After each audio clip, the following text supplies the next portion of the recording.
Mahigit 6 na buwan na ang nakakaraan buhat nang nabili ko ang Honda CRF 300L at malayo-layo na rin ang narating nito. Ngunit minsan ko palang nagamit ang motor na to sa daan kung saan talaga ginagamit ang motor na to. Kaya naman nung may magyaya sa akin na pumunta ng Pinatubo gamit ang motor, ay hindi ko na pinalagpas ang pagkakataon na magamit ang motor na to sa daan kung saan talaga ito nakalaan o ang off-road na daan. Mahabang larang ating daraanan at maraming beses nating tatawirin ang isang ilog. Dito masusubukan ang tibay ng ating motor at ang tatag ng ating katawan. Maraming beses ako matutumba rito pero hindi tayo susuko sapagkat ang susubukan natin dito ay hindi ang tatag ng ating katawan kundi ang tibay ng ating motor.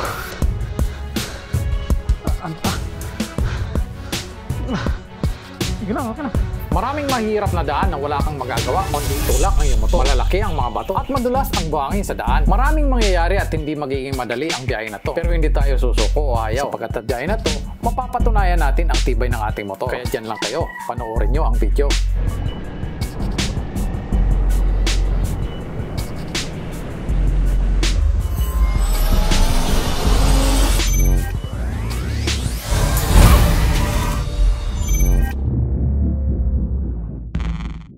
RJ, yung mga foreigner dyan? hindi tayo pwede. Kaya patabok? Palagay mo. Abot siya? Malapit lang eh. Malapit lang yan. Ilang kilometers yan? Narinig ko kanina 10 eh.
Black na yung makina.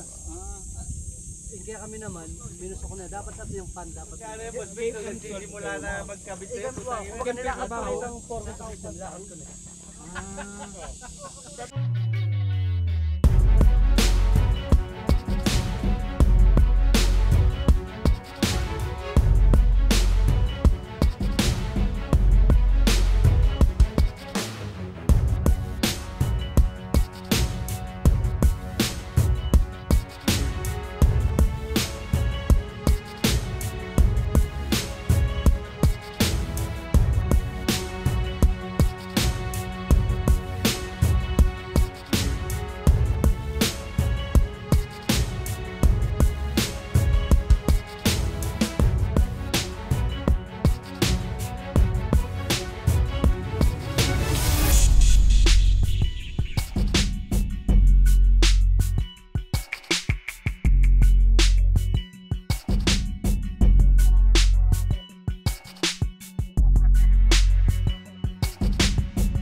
Thank you. What were you saying before at the gas station? Fuck these guys? Weren't you saying that? You said you never again? Before you said they're all fucking crazy. That's what you said. 10,000 plus lining, 5,000 labor. 30,000 spectator. Wait, yeah. What viewing? 1,000. 1, 2, 3.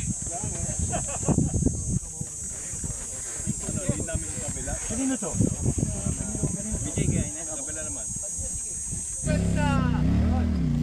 Congratulations! It's definitely the fucking rider. See, that's how you ride.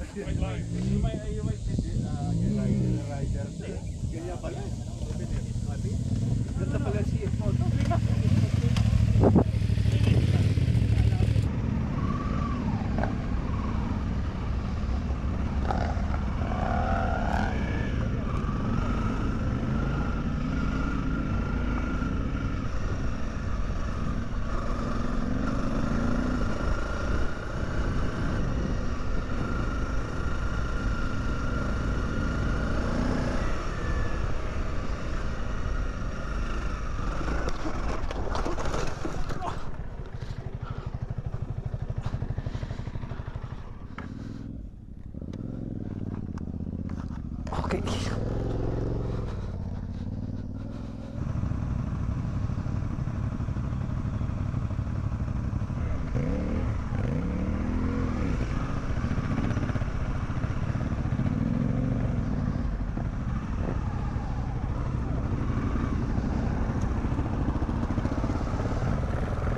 Bumabaon talaga yung gulong, oh.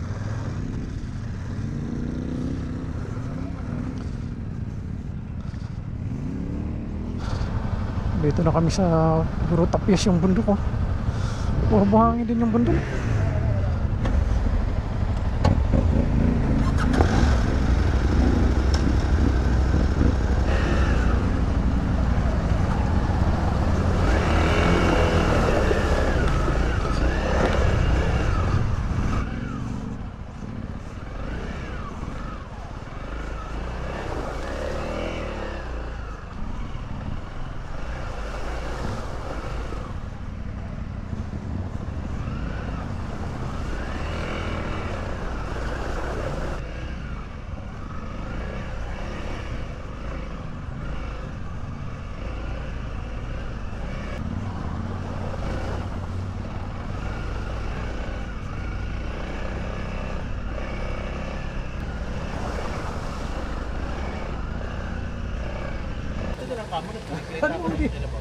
Hindi, walang. Sumira ka ba? Pagod na ako, mag-google pin. Kailangan talaga dito malakas yung cardio mo. Okay na.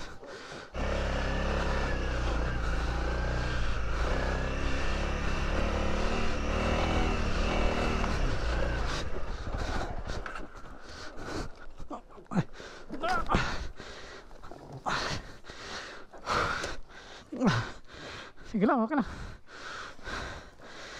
Ang taas. Massive rock. You ain't going nowhere. No, you're done. Move it over.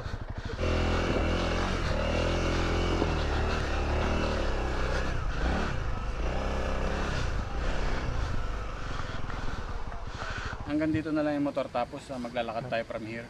You're lucky you got your... Hello Philippines! Mabuhay!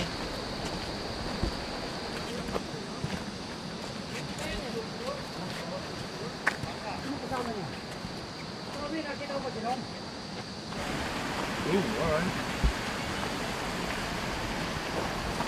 This is what it's about. Adventure. Queensland. Brisbane, but hour and a half more. Yeah, so upper. Yeah.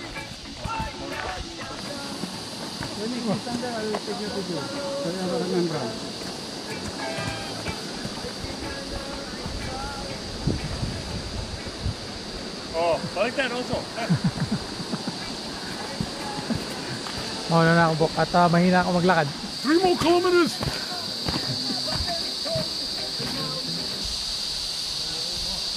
Thank you. Dali mo. Training ng FJ to. Sa FJ, lakad. Napagod kasi tayo sa motor, eh. Nakakapagod ba? Yan ang nakita kong sekreto sa trail.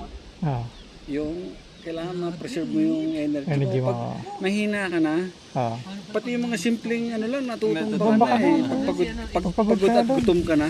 Kapag bumili ka ng bagong trail boots, yung mga dati, yung mga nauna, Ah, ang pukunat na ang titigas. ah. So before mo sila i-trail, ilakad mo sila. Pagtulog. Para pagising mo, alam mo, mabigat pala yung paa mo. Parang may muscle memory. Dadali mo sa gym, pang leg press mo gano'n. Oo. Hanggang sa lalambot siya. Tsaka yun din, yung mapamilyarize yung paa.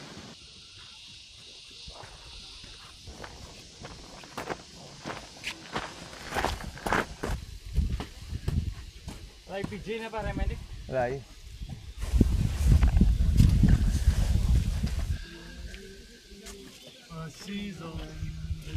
Oh, pulutan. Come. Oh, yes.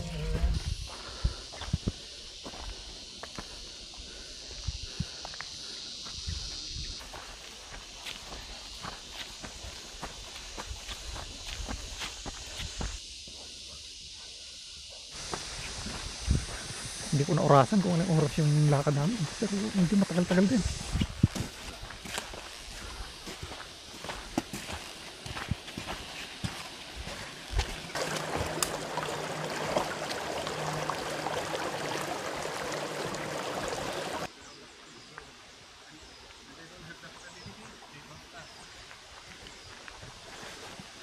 They said it was a short bloody walk. Yes, sir! They lied to me.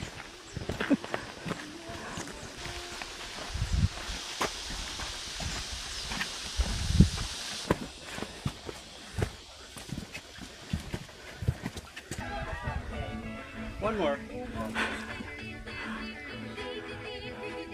Uli. Crater na daw pero mukhang Filipino blood. scam. Their mother, Your father has a strong blood, no? Italian. Italian. Oh, migrated from Italy to Australia.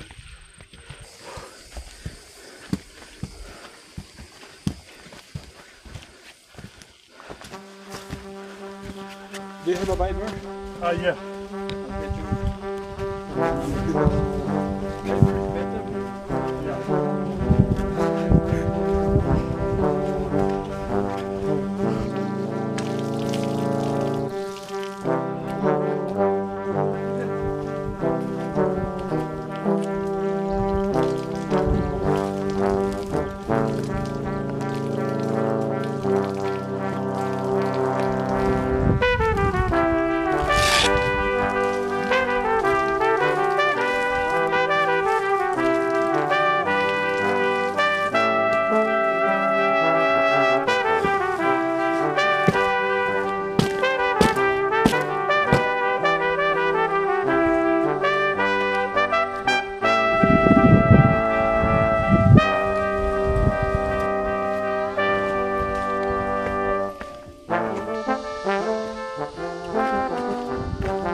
Pasado alas 6 na ng gabi nang makauwi ako ng San Fernando. Mahigit 100 kilometro ang tinakbo ng ating motor at naglakad ako ng kulang-kulang 3 kilometro paakyat ng crater ng Pinatubo. Halos 500 ang nagastos ko sa gasolina. Naging mahirap man para sa ating motor ang daan na ating tinahak ay sa kabuuan walang naging problema ang ating motor. Kaya masasabi ko na talaga ngayon ng walang pag-aalinlangan, CRF lang saka lang. Buong-buo na ang tiwala ko sa iyo. Hanggang sa muli mga kaibigan, ako si Flicker, abangan nyo ang aking mga video.